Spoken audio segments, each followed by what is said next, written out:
You're listening to Arsenal Pass, a flesh and blood podcast for players by players.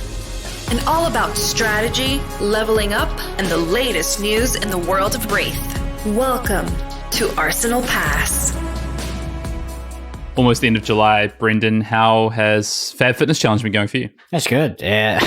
I mean, it was a tough start for me. I got very, very ill, like literally 3 days after it started. But, you know, we've been seeing good traction on Twitter.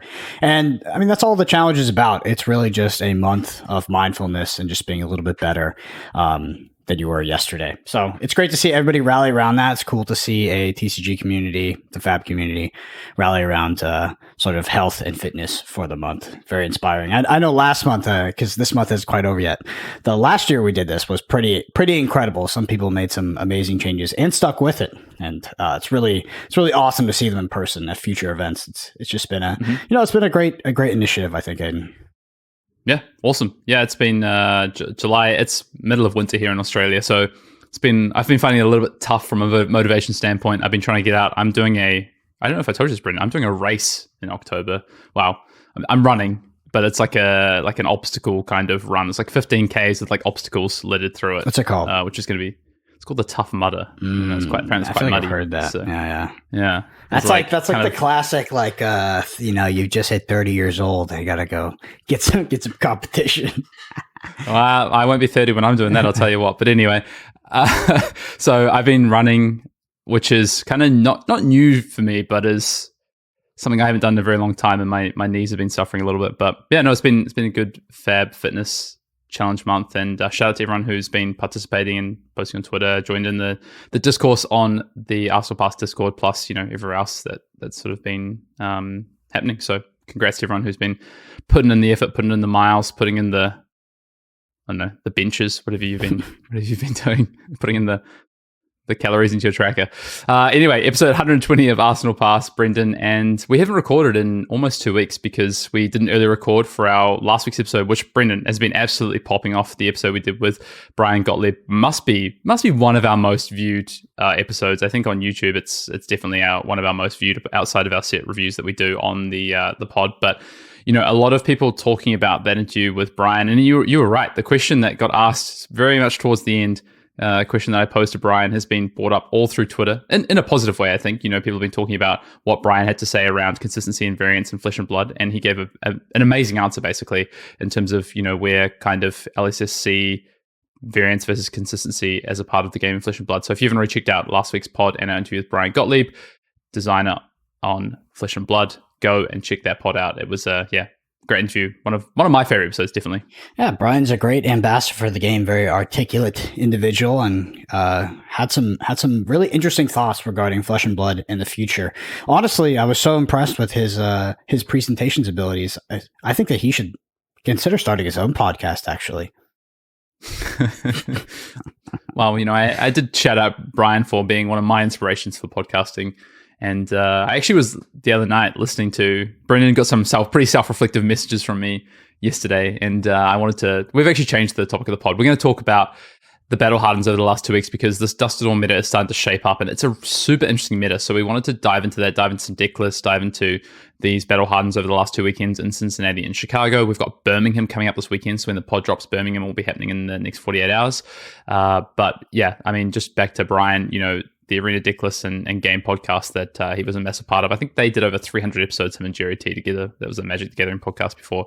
Brian's decided to focus on all things his career and his design gig with LSS now, part-time living in New Zealand. So yeah, it's really cool to have someone at the company that can be a resource like that to sort of be the bridge between the studio and the gamers and really articulate and make some of or I guess translate some of the things that go on behind the scenes to make them palatable towards us so we can understand sort of the current state the game is in and the direction we're heading in, especially when we talk about things like consistency, like the design of Dusk Till Dawn versus other supplemental sets, et cetera. And I think Brian is just a great person to sort of put at the forefront of translating that to us from the studio's perspective. Yeah. Quick question for you, actually. We're a couple of weeks into the start of the competitive season for Dusk Till Dawn. We're about to hit the first calling with the new set. Where do you think Dusk Till Dawn is shaking out? Like, do you think the set is all the things we spoke about 2 weeks ago on the pod about, this kind of change in direction. Do you think this is a success in this kind of change of direction of supplemental sets? I think it's a little too early to say, right? Like, Battle Hardened to Battle Hardened, I think they've been super early metas. I don't know if we can make a decision quite yet. Like we saw at something like the Pro Tour Baltimore, right? We had, I think, somewhat of a bit of a dynamic meta with Azalea emerging. We shifted over to Oldhim a bit, and then boom, we get into the Pro Tour, and it's like Lexi is so constricting on the meta. And I guess it kind of flipped a little bit later. It's like, it's actually Oldhim. He's the bad guy.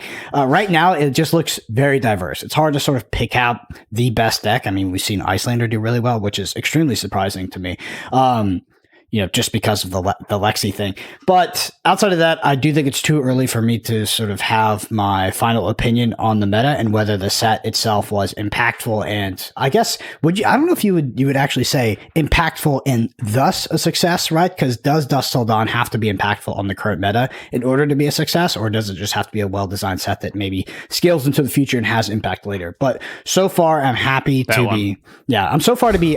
be have access to the tools that we got in Dusk Till Dawn with, these new heroes, Leviah sort of getting this tune-up, etc. It's created a very interesting dynamic for players that are looking to test and try to potentially break open the meta. Mm-hmm. Yeah, definitely. Well, let's jump into some, I don't know, this week in Flesh and Blood, I guess. Have you started testing for nationals? It's 5 weeks away, US nationals and Australian nationals. Actually, I mean, at the time this pod drops, it's less than that. It's basically a month away. So, have you been testing? Have you been getting into it? So I haven't tested yet, but I will give you a little nugget. I usually start testing about 4 weeks before, to be fair, even with Pro Tours and Worlds. But I did find a testing team. I'm going to be testing with Majin Bay and Peter Budensek. Let me ask you a question, Hayden. What hero do you think I might end up playing if my testing partners are those two individuals? Kano. Yes, maybe. We'll see. But you can't put three people like that in the same room and they don't end up on some weird deck. So, I'm not too sure It's yet. like, go ahead. I'm going to make a meme. It's like 3 friends in a room. Will they play Kano? Yeah. Yeah. Will they kiss? I don't know. So we'll see. I mean, that's definitely it's a quirky group of individuals when it comes to deck choice. But, Kano is definitely going to be on the menu. Is it good enough? With some of the new equipment that was printed, also with how we've talked about Kano and the situations where Kano excels, right, in the past, and a very dynamic meta is usually not one of those. So as we sort of hone in a bit more over the rest of the season, we see some of these calling results. Kano becomes more of a viable option and a potential pick. I think right now it's a little bit risky, still a very good deck, but I think you'd have to get a bit lucky with your matchups in order to have success. How have we doing a pod about, the kind of Dusk Till Dawn meta, and you've immediately gone straight to Kano. Kano is the Dusk Till Dawn meta. That's all right. The great equalizer. Shut up. Good group of players you've got there to be testing with. I mean, I'm undefeated against your team, I'm pretty sure, because I'm pretty sure you've never beaten me, and those two guys definitely haven't. I think I'm undefeated against my team as well. No, I've only played once against Majin Bay in Lille, and it was an absolute steamroll. I mean, I'm pretty sure every time I see Caleb, we joke about that game because I don't think he really played Flesh and Blood. It was a Briar versus Viserai mirror where he missed every Sonata. I hit like the Channel Mahara God draw, and then me and Peter got to play in the latest Goliath Gauntlet, which was also a very good game. So, shout out to those two. Looking forward to seeing what you guys cook up. I've definitely been hard at testing. Hard. I mean, I've been getting to the point where I would usually be testing at this time, which is playing a game or two most days, sort of trying to gather some information, drafting. I did another draft sort of camp on Sunday, another couple of drafts with our local Sydney group. I want to share this because if anyone is kind of feeling a bit disheartened about their kind of draft experience or heading towards this draft for nationals, I want to share my kind of story because I think I've done close to 15 drafts now with Monarch since coming back to this format, revisiting it. This was my first 3-0 on Sunday. I have not 3-0'd a draft in at least a dozen drafts. So I just want to share that, this format is not easy. I think it's, I've personally been struggling with trying to get a handle on, I've 2-1'd, I think, every draft but one. I think I 1-2'd, and then I've 2-1'd every other draft. I just could not get that 3-0. It was just eluding me. What's the biggest pitfall? What do you think is the biggest trap? Like, where do you find yourself making what mistake are you making most consistently that leads you to a 2-1? That's the tough thing. I don't know. I think I would have been making more 3-0s if I knew that, if I'd already nailed that down. I think there's a couple of things. One, I'm not going to discount my competition. I'm playing against some of the best players in Australia in these drafts. Like we've got together a great group of players to test and make it tough, right? Make it like a nationals draft. So amazing players is one, but the second is also, I think, just understanding my seat in the draft. I think I've actually misdrafted a lot, to be honest. Mm-hmm. But I don't think that's happened. I've definitely had probably 4 or 5 decks where I've been like, yeah, this is a 3-0 deck, and I've 2-1'd with it. And I think that has come down to gameplay. And there's definitely, I spoke about this, or I think I spoke about this a couple of pods ago, and I talked about it in the Arsenal Pass Discord. This Monarch draft format does have a larger pool or a larger variance swing than I would like to see. Mm-hmm. But there's also these kind of like small moments in games that can punish you, and they look smaller than they are sometimes. But I definitely felt like I've gotten a little bit unlucky, but I've definitely made some misplays in these games as well, and misdrafted. Expand on variance swing. Give us a couple examples of what you define as a variance swing in Monarch. Is it in the draft? Is it in gameplay? It's in gameplay. The draft is great. I think the draft experience is really, really good. I actually think it's better with the... I don't want to get into like card printings and stuff, but I do think it's better with the 7 class card versus the 6 class card, which is what we will all be drafting at Nationals because it's going to be first edition. But in the draft, I think it's pretty limited. I think the draft is one of the best draft experiences. The gameplay itself, I think all the heroes basically, and I've spoken about this before, have pretty large chunks of variance built into their game design. So Levia, obviously, with the banish mechanic and your draws with like non-blocks and your ability to play out cards and be able to banish and keep that hero ability ticking over once you kind of pull the trigger. The other would be chain and just your shackles and your banishes and the power level of the cards in draft. A lot of the power in chain decks comes from your generics, not necessarily from the chain cards themselves, the Shadow Rune Blade cards. But so when you do have kind of an average to strong deck, you do need to be hitting some of your shackles. So there is variance there.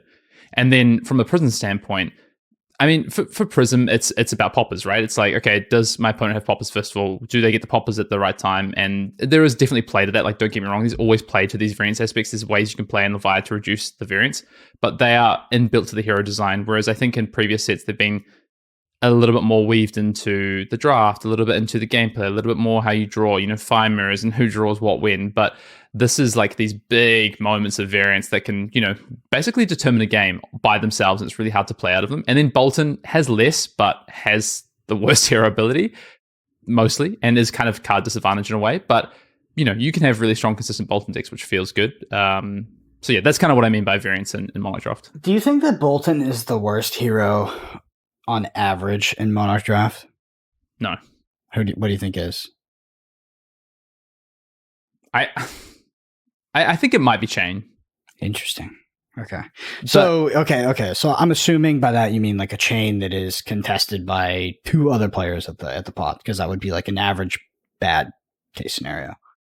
Yeah, the problem is I say that, but I don't think it's any one particular hero. Because I think that what you open in these boxes and the generics that come, because there's in Monarch, the other thing about the generics as well, there's generics that really lean class and hero specific. I can use an example, right? It's like Belittle in your Prism deck is going to be quite bad a lot of the time, whereas and Brandish in your Prism deck, but it's going to be amazing in Belittle's going to be amazing in your chain and your Boltyn decks, for instance, not so good in Levia. Brandish going to be amazing in your Levia decks and your Boltyn decks and your chain decks, not your Prism, for instance. And the list kind of goes on with some of these generics. So I think it can come down to some of the cards that obviously in that box itself. But then, yeah, it's like I would, between 1, 2, and 3 players in a particular class, I think when you get 2, which is like you say, the average, I think any hero but Prism can feel weaker, to be honest, can be the weakest average deck at the table. Yeah, feast. Is it a little bit feast and famine? So if there's 2 players, one player's deck is significantly better than the others. Do you find that? Depends with the set and how early they got into the heroes. But no, I would say it can vary from one player having a great deck to, the other player having a pretty average deck, to both players having average decks, to both players having above average decks, depending on the card quality as well. So that's why I think the draft experience is good, because there is some variance, but it's the right amount of variance in the draft, and it does come down to how you play it and how you position yourself in the seat. But the gameplay is where I have the variance. If you could, anyway, I have one more. I gotta pick your brain. I gotta play this freaking Nationals tournament, dude. I gotta ask if you could land on a specific hero. So let's say we had an even split in the pod. Yeah. If you land on a specific hero every draft, what would it be? And with an even split, yes, even split. Prism. But only because it's an even split. I think it's hard. Like, a lot of the time you are going to see 5 light drafters, I think. Like, I do think that's still going to happen. And I think if you're in a 2-2-2 split with an average card pool every single time it's completely average, I think Prism is where you want to be. But you're not going to get an average card pool, and you're not going to get 2-2-2-2 splits every single time. So, like sometimes in a draft pod, just like card quality, I want to be like one of the 2 Leviah. I never want to be one of the 3 Leviah though. Like, that is just never where I want to be. So, whereas if I'm one of the 3 Prism, it's like, yeah, I can probably still 2 on my pod. So it's like I would rather be in the Prism, I think, as like a safety seat, but I'm never going to force it. I'm never going to, put myself into that willingly when I think the other heroes are more open, for instance. Over your 15 drafts, what hero have you drafted the most? Leviah. Okay. What is the reason? Do you think that decision was made just due to the cards that you were passed, or are you leaning a little bit towards that hero? I think I have a slight natural bias to Leviah in this format because I rate some of the cards that people rate a little bit lower. I rate a little bit higher, I think. Give an example. I think just having this like amount of 6 attacks in your deck and drafting them highly, like a red Smash the Big Tree, like I would first or second pick that card in a weaker pack. I also think you can kind of clear a lane for Leviah a little bit easier. Like if you open a pack that has 1 brute card in it and you take it, like it's a something like a Smash the Big Tree, I think you can clear the lane to your left of Leviah pretty easily. And I think people are wary of getting into like a 1 of the 3 Leviah. So I do think you can often see yourself as to be like the 1 of the 2, if not 1 of the 1. Do you think? But that's a bias I have. I'm trying to move away from that because I think as people get better at this format, that's happening less. Do you think Monarch is still a format that is very dependent on you having a game plan and a way to win the game versus just having high card quality and kind of maybe winning in the mid game or the early game? Like, how does the format sort of play out now that players have matured a bit more and you're playing in these high level pods? That's a good question. I think it's probably somewhere in between. Like you definitely still have to have ways to win the game. You can still get fatigued in this format. And if your opponent recognizes, that your deck is weaker and you're not using your cards efficiently, like you can get fatigued, especially if they just have a bunch of 3 blocks in their deck. So that is something to definitely be aware of. And that can happen for even decks like Bolton, where you have 2 weapons. Because if you're charging and your card quality is not that high and you don't have much damage output, like and your opponent does, they can actually fatigue you by damage. So yeah, it's interesting. How many cards are you finding yourself playing now that you're 15 drafts in? Because we talked about this before, but how many cards are you usually putting in your deck? Like on average, it's probably like 32-ish, but it depends by hero. Like Bolton, I would say on average, I'm playing 30 to 31 cards. Chain, I'm playing 33 to 34. Leviah, I'm probably playing around 30 to 31. Depends on how many 6 attacks I have. I don't want to play like less than half my deck 6 attacks if I can get away with it. Prism, depends on the matchup I'm playing into, but generally 30 to 32 cards. Okay. Wow. Answered all my questions. Yep. Should we do a pod now? Yep. Now that we've just had a chat. I'm ready for nationals. Let's go. Yeah, there's the crash course. All right. Okay, so yeah, we're going to talk about class constructor anyway, so we can move on. Definitely be doing some class constructor testing. Let's talk kind of news quickly. This currently, what's kind of happening? So I guess the main thing is Birmingham this weekend, Brendan. I will be trying to tune in, although European events are always really hard to watch from me down here, but I'm going to definitely try and tune in. I'm super excited to see what people bring to the table. We're going to talk about the evolution of Dust to Dawn Class Constructor already, but this is the first major. Obviously, we've had Battle Hardened, they're not major, but this is the first tier 3 event for Dust to Dawn that we're going to have. So very excited to see what people bring to the table. Skirmish Season 7 as well is about to kick off, and there is a Gauntlet series done by some of my favorite people in Flesh and Blood, so I want to give them a shout out. 1-2 Juice, Brendan. I don't know if you're familiar with 1-2 Juice, but they are content creators out of Malaysia. They were at the Calling Singapore. I got to meet them for the first time. They did the coverage for Calling Singapore.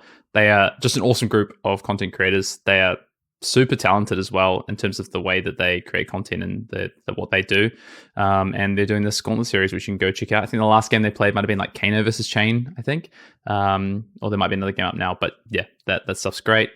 And then congrats to the Battle Hardened winners, or should I say Battle Hardened winner, because Raya won back-to-back Battle Hardens on Iyslander. So congrats to Raya.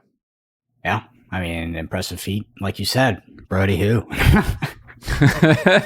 We have a new Battle Hardened champion.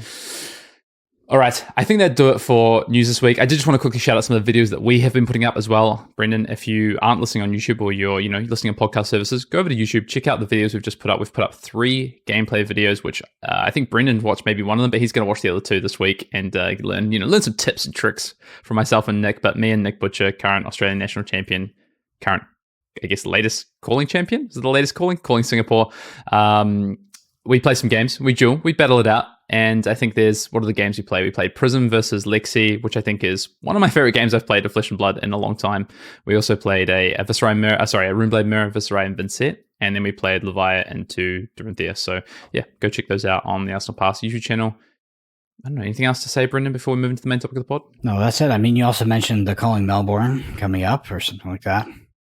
True. Yes, there was a Q4 Premier Play announcement since we last recorded. I think there's been like an additional, 9 Battle Hardens or something? So Calling Melbourne is happening. Brendan, you going to come down and visit me? Dude, that's a flight. That's a long flight for a Calling. I'm not sure. I come to Dallas for the Calling. Yeah, but Dallas is way cooler than Melbourne. Let's be real. Biggest city in the world. Just kidding. One of the, all your friends are going to be here, so it's different. If they, I really hope that they do.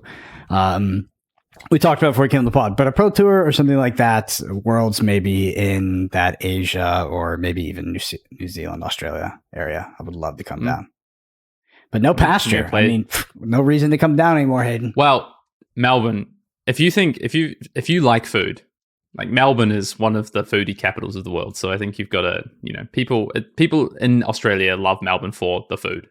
So, a lot of good restaurants. I'm sold. Other than that, Battle Hardens, there's Rio de Janeiro happening. There's Vancouver. There's a couple in the US. There is another in Belgium. There is one in Thailand and Bangkok. There's one in Hanover. So, a lot of extra Battle Hardens announced to round out the year. And, of course, World Championships happening in Barcelona, which, we're going to be there. Looking forward to it. Yes, sir. Let's get into the main topic of the pod. Let's talk about the Battle Hardens. Speaking of Battle Hardens, over the past 2 weekends, we've had Cincinnati and Chicago kicking off this Dust to Dawn season. We just spoke about Raya winning both of these on Iyslander, which kind of gives you an inkling of maybe the start of how this format is shaping up. But I think fair to say maybe a bit of a surprise that Iyslander won both these Battle Hardens and is kind of maybe, taken... I guess the question everyone's asking is Iyslander just the best deck in this format? Who was keeping Iyslander down in the last format? Was it Lexi or was it Oldhim? I think it was more Lexi, right? Than it wasn't Oldhim. Yeah. So I'm confused, right? I'm super happy to see Iyslander doing well. I would love to play this deck. It's one of my favorite decks to play. But I mean, I thought it was Lexi that was controlling Iyslander, and we watched Raya actually beat Lexi's in the finals. So I mean, it's obviously a winnable matchup. I mean, if that had not been the case, maybe you could have made the argument that Raya sort of dodged the Lexis throughout. They were knocked out by other decks that have been able to emerge now that Oldhim has sort of exited the meta, but not the case. So whatever this Iyslander deck is, I don't know if it's favored, but it does seem able to beat the Lexi matchup. And maybe Iyslander does make a comeback because it's a deck that it was like the most dominant deck by far. Such a good deck, but it just disappeared. It just absolutely fell off the face of the earth. Yeah, I mean... I want to set the stage a little bit and we can talk about, top 8s, the heroes that have been represented, the heroes that we've seen from a meta breakdown perspective. But just quickly before we get to that, I do want to, shout out, I think week 1, Nathan, who was in the final of the Cincinnati event. So the first Battle Hardened to kick off the Dust to Dawn season. Maybe wasn't expecting Iyslander. I know flipped AB0 into the matchup and maybe wasn't prepared for the new card that we've got to talk about this. We can't talk about Classic Constructor without talking about Warmonger's diplomacy and the impact this card is starting to have on this format. I want to maybe talk about that. Actually, should we read it just so people, people don't know? All right, Warmonger's diplomacy, generic action, majestic. It costs 0, pitches for blue, blocks for 3. Says, starting with the hero on your left, Each hero chooses war or peace. If they choose war, the only actions they may play or activate their next turn are weapon and attack actions. If they choose peace, the only actions they may play or activate during their next turn are non-weapon, non-attack actions. So Hayden, why is this card good? Oh, sorry, have you finished reading the card? I know, right? It's a freaking. It looks like a role play card. Like this looks like a freaking like a UPF card. Why is this good? Do you know what? For those that said this card wasn't good, and I was skeptical of this card, and I think it's because I fell asleep about 2/3 of the way through reading the card, as I'm sure other people did. The card has a lot of text. So the reason this card is good is because it limits what your opponent can do, basically, right? And it's a blue card, so it's a resource card. It blocks 3. It's a non-attack action, and it can limit what your opponent wants to do. The biggest impact this has is definitely to Runeblade. You know, Runeblade wants to play a combination of non-attack actions and attack actions. They have to choose whether they get to play non-attack actions or attack actions or attack effects. They can't do both. You know, they can't go wide. So you either block out on your turn, you play this, you time walk them, so they lose their whole next turn, and you get to come back with a full hand, or you attack them with some attacks. They're like, I've got this amazing 5-card hand I want to come in with, and then you just slap down Warmonger's diplomacy at the end. They lose all of that value, right, that they were going to use on their turn, and you've gained so much from it. The other thing as well is against Lexi in particular, which is why people have picked this up, is that if they have a face down card, then they can't flip that card if they choose to play attack actions, because Lexi's action is not an attack action. So they're unable to flip the card up and then continue to have their turn with the New Horizon effect. So that's the reason Warmongers has been so good against Lexi, which has been the challenge for Lexi players. And that's kind of what we saw happen to Nathan in this final a couple of times, was maybe not have a plan for this, basically. I think the card is very good. I do think you can have plans for this card. I think Lexi can have plans for this card. There are options out there to play. We've already seen people start to enact these a little bit. You can play attack actions to go again. You can be really careful about what you arsenal. You can play different equipment setups. So there is different ways to play around Warmongers. But yeah, the card is good. And primarily the reason the card is going to continue to be good is the fact that it's a blue that blocks 3. So Snag, for instance, you remember Snag, Brendan? Yeah. If that card had blocked 3, how much better would that card have been in the chain meta? Yeah, it would have been a lot better, because the card still would have been Titanium Bauble, but at least it would have blocked for something. We've seen it time and time and time again. The blues that block 3 that have any sort of preferential effect like this are super good, and especially in Iyslander, because Iyslander free rolls them even more. Yeah, in Iyslander, you actually can't play this during your opponent's turn to get the value. You have to play it during your turn, but it doesn't matter. You want blues in your deck. You want block 3s, and you want disruptive effects, and this delivers it. Can you play this during your turn, though? Because it's their next turn. So, like, at the end of their turn, you play it, maybe activate your weapon. You play out your turn. They don't have enough AB to actually interact, and their next turn is still effed. But you want to impact their next turn, right? So, generally, you're going to play this during your own turn. I'm just going to read the card. Does it say to the start of their next turn, or is it just for their next turn? During their next turn. Yeah. So, you can do that. Yeah. But I think majority of the time, you're going to play it. Because I would assume, they wouldn't be able to really do anything about it if they didn't have AB, right? Because they're not able to interact with you anyway, unless you throw an attack action with them. So you're still getting value out of it while getting the instant speed interaction. But they can play around it a little bit. So, for instance, Lexi, right? So say you flip this on their turn. They're like, okay, well, I'm just not going to arsenal the card face down so that I can't then flip it. Yep.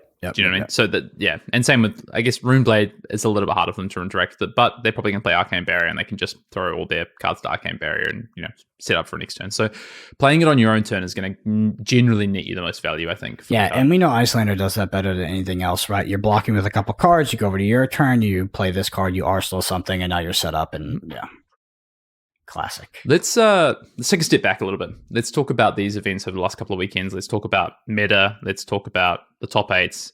We know we've already spoken about the winner, singular. But let's talk a little bit about the meta to start with. So Cincinnati had 100 players. So good chunk, good reasonable player base there. Lexi was the most represented, 15 players. So 15% of the meta. I like when it's 100 players exactly, because it makes the percentages easy to convert. So thank you. 15 Lexi players. What do you think the second most played hero was in Cincinnati? Because I know you don't have these in front of you. Levia was the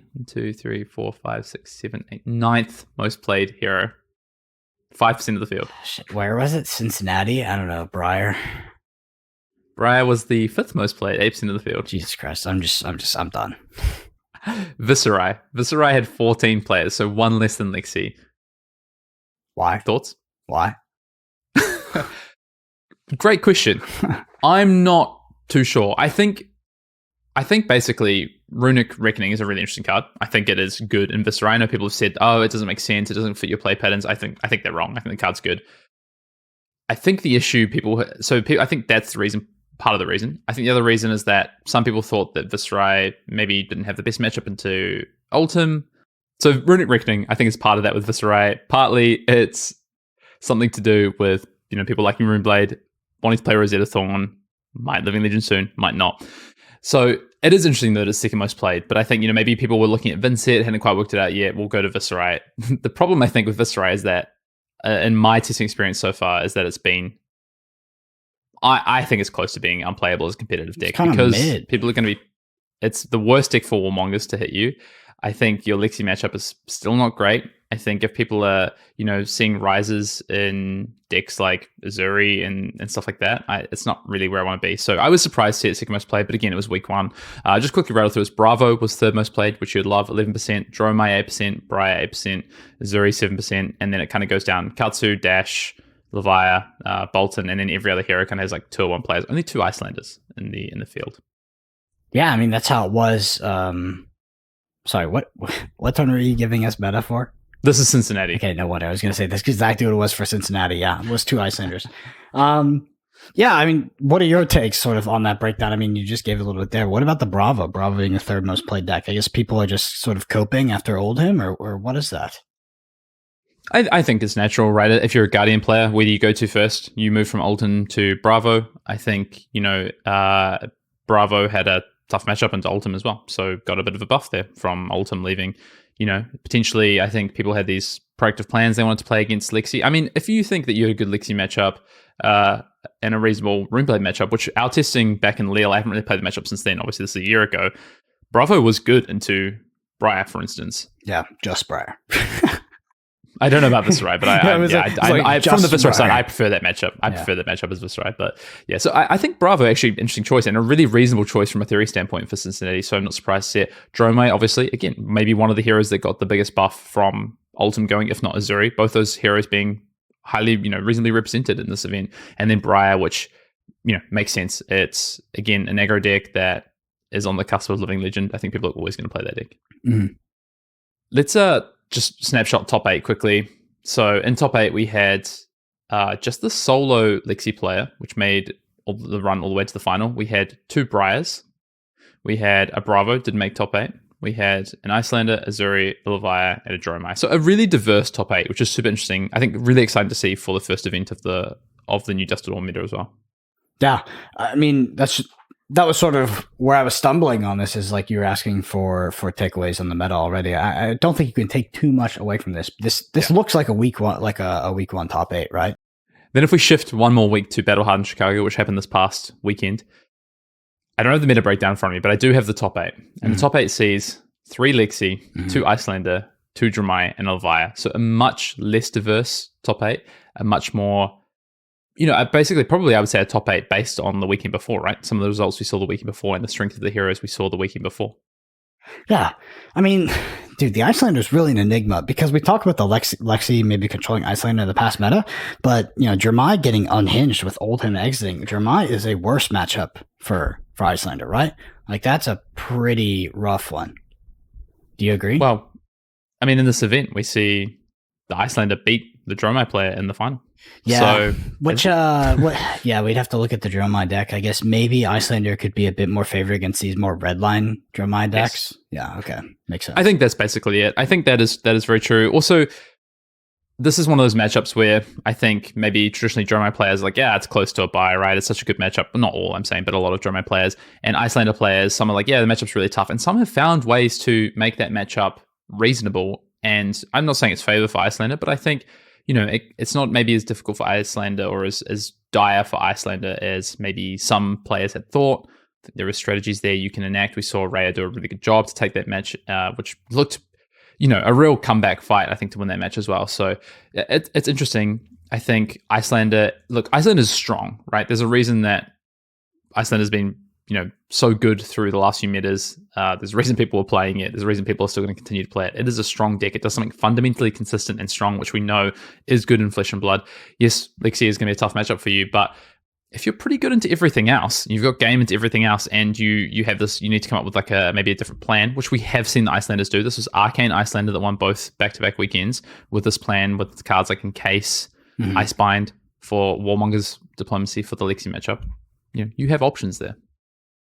Yeah, absolutely. I was taking a look at the list, and you pointed out some of the most important cards, Encase and Icebind, both 3 ofs in the deck. Also has 3 Red Winter's Bite.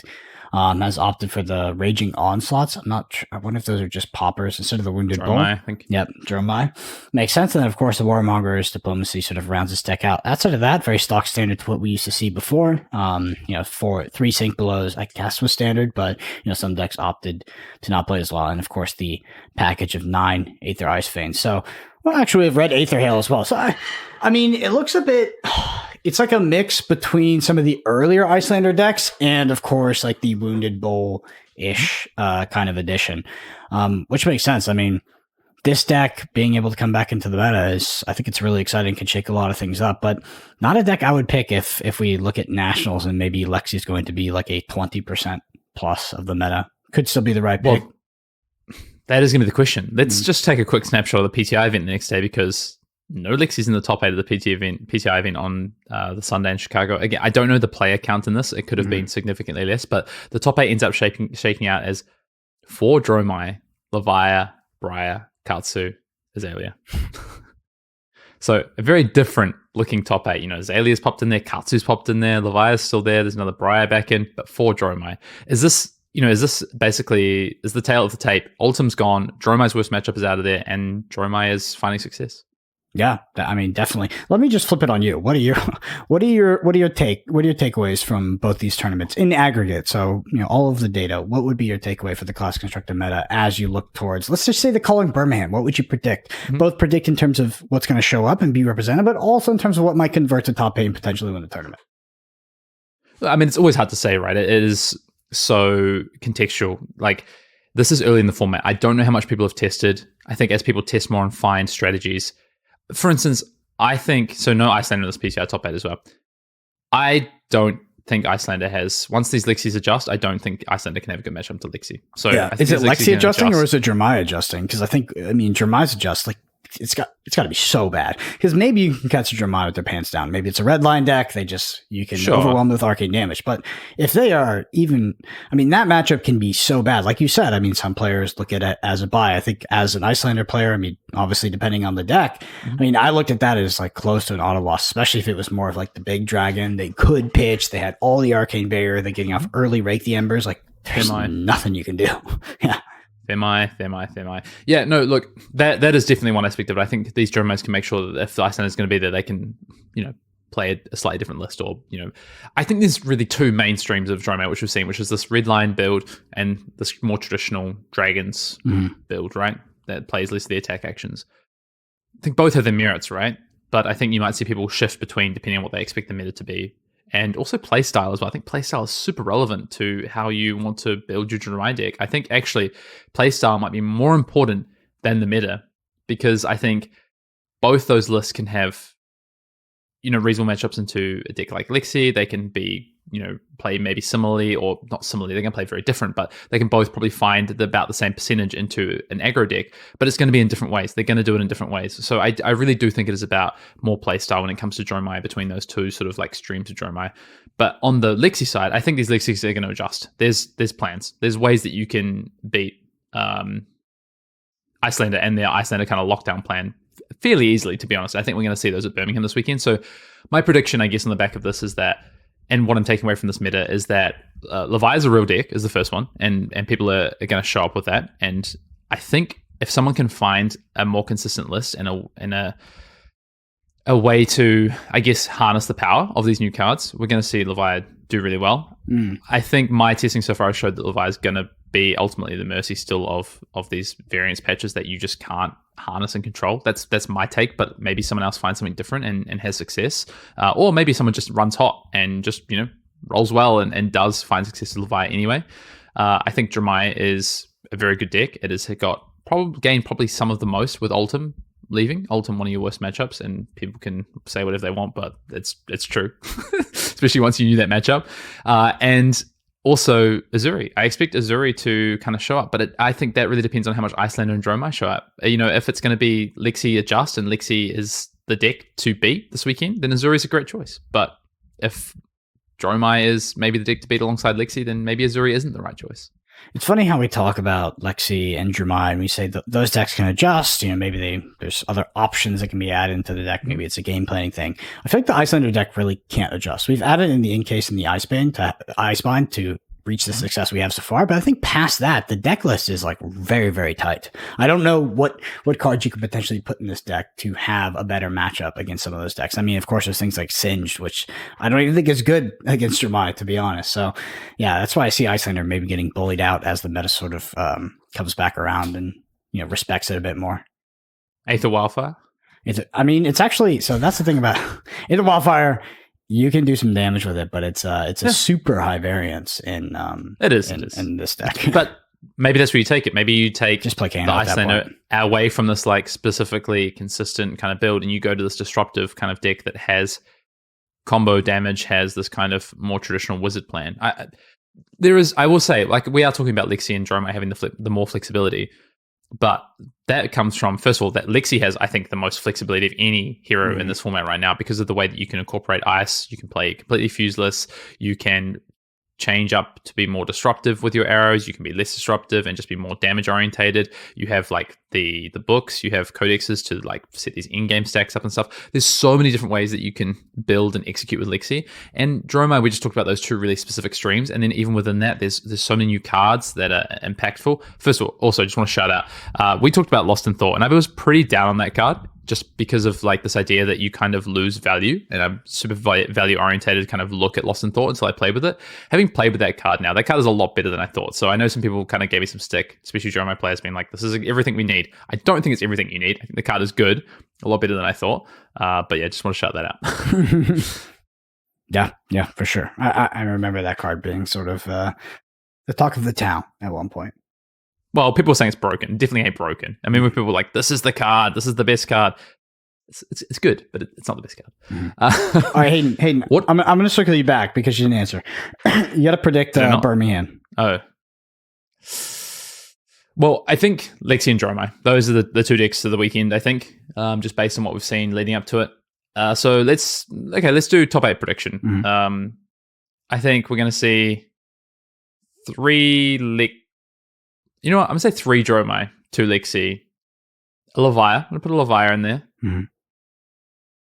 And Azuri. And a Briar. That gives me 7. And what's my wild? It's a Briar. You're in Europe. You have to put a Briar in there.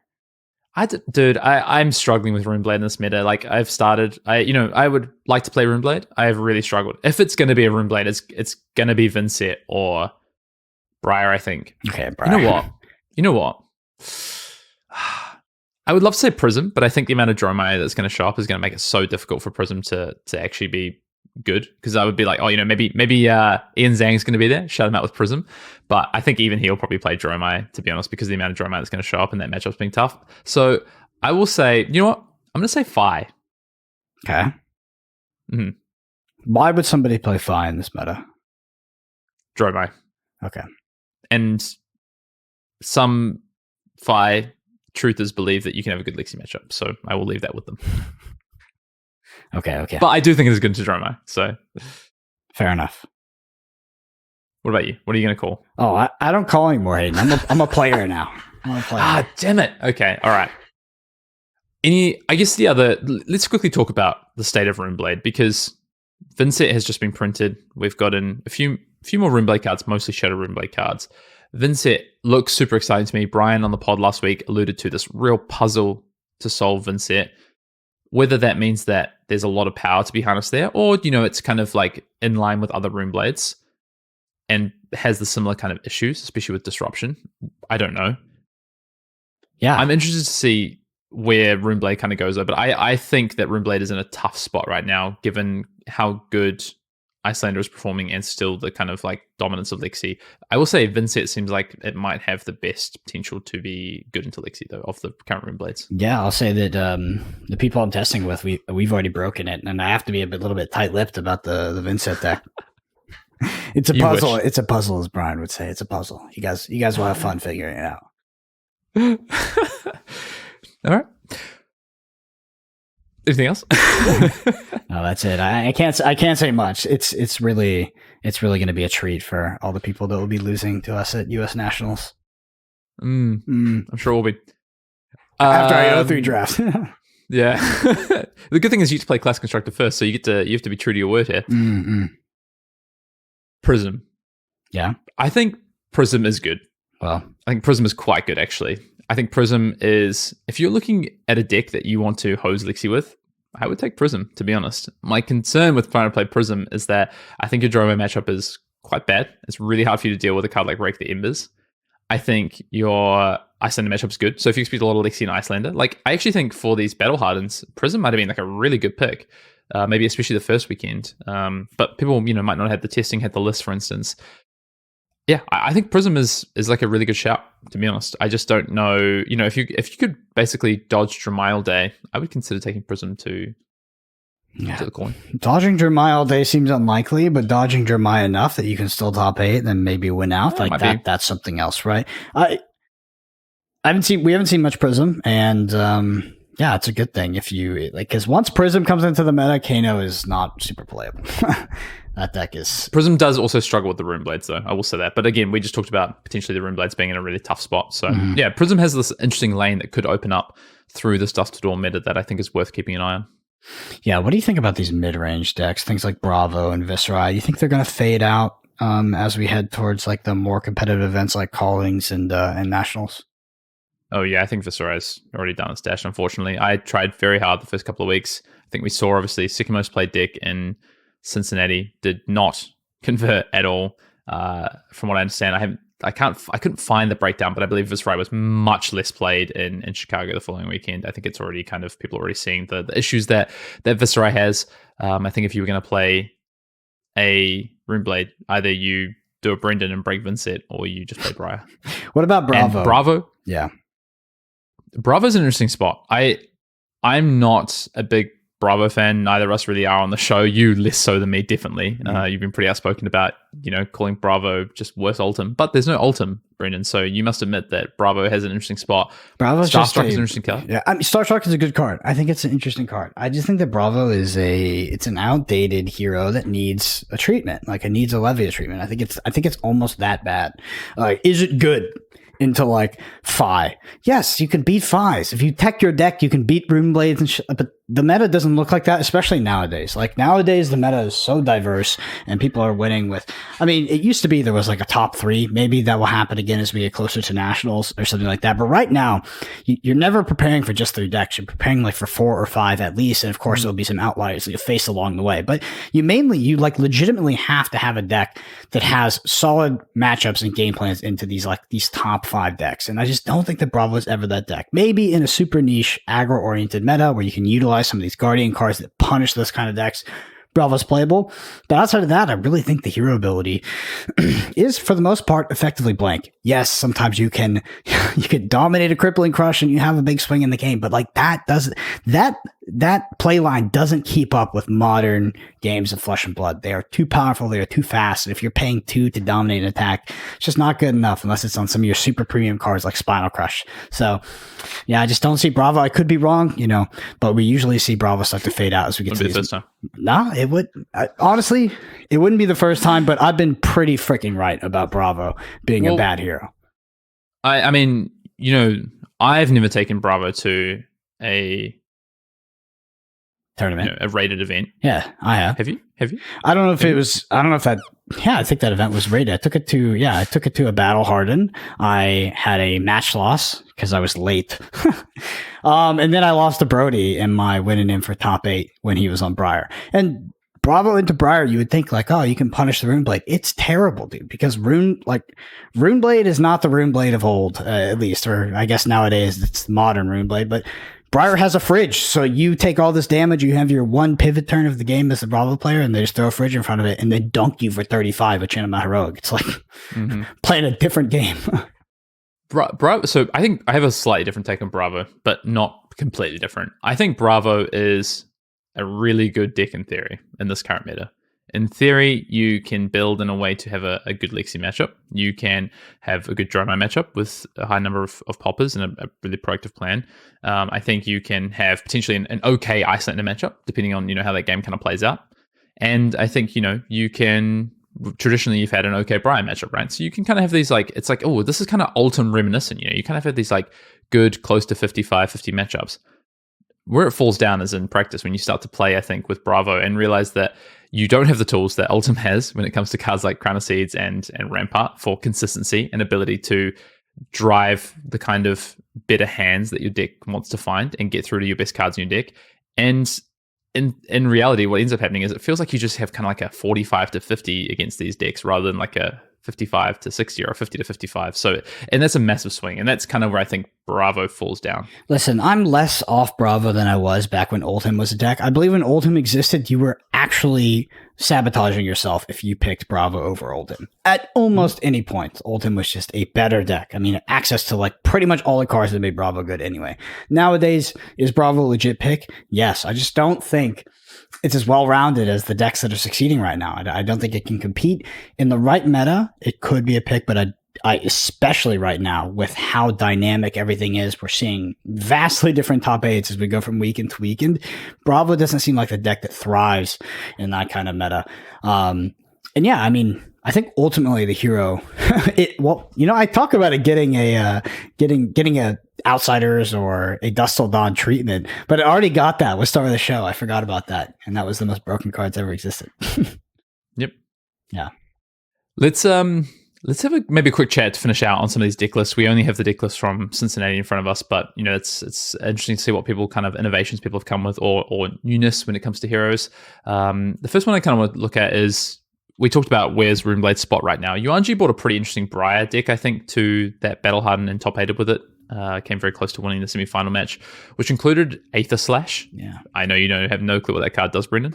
So I mean, I have it right in front of me. So oh, okay, there you go. I'm just going to quickly, if you don't know Aether Slash, it's the one cost common from Dynasty. At red, it attacks with 4 and defense with 3, and says when Aether Slash attacks for non-attack action card was pitched to play it, it deals 1 arcane damage to any target. The reason for playing this card is I think he correctly identified the Iyslander and Dromai kind of matchups. So this has good utility against Dromai. You can ping off Aether Ashwings and still, come in with a threat or kill a dragon. You can kill a Mirage plus an Aether Ashwing with 1 card. It's very good. And then also into Iyslander, you're going to be pitching cards. So why not get 5 value worth out of your card when you're having to use 2 cards? That's kind of where Runeblade often struggles, is you have to utilize, you're like, okay, I have a 0 cost attack action, but now all of a sudden it costs me extra card to play it, and it only comes in for 4. And whereas, this can come in for 5. So very interesting. I thought Flex is another interesting card for, very similar thing. Turns into a popper on defense, but on offensively against decks like Iyslander and stuff, you can go tall and avoid kind of the reactions of ice.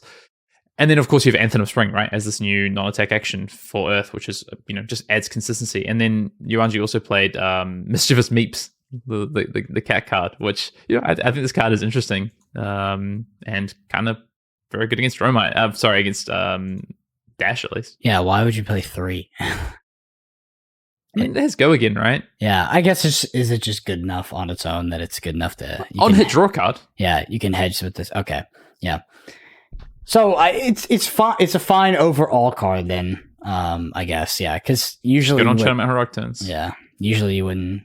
Do you think how often do you think this is sided in outside of Mechanology? It's definitely non-zero, right? No, I think you're playing it most of the time. Yeah. You pitch a blue, red Earthlore Surge into this, Channel Mount Heroic turn into this, Bramble Spark, showing your blue, pitch the blue that you showed to attack the Mistress Meat, which has natural go again into your weapon or into another go again plus your weapon. Like Yuanji has built a list here that uses the blues a lot more, than just Channel Mount Heroic. The kind of some of the issues I've found with Brian in the past is outside of Channel Mail Heroic, your blues are often terrible. But now you have, more playable blues that you can actually play. Anthem of Spring, he's playing Captain's Call Blue, which is, again, can just be 2 damage.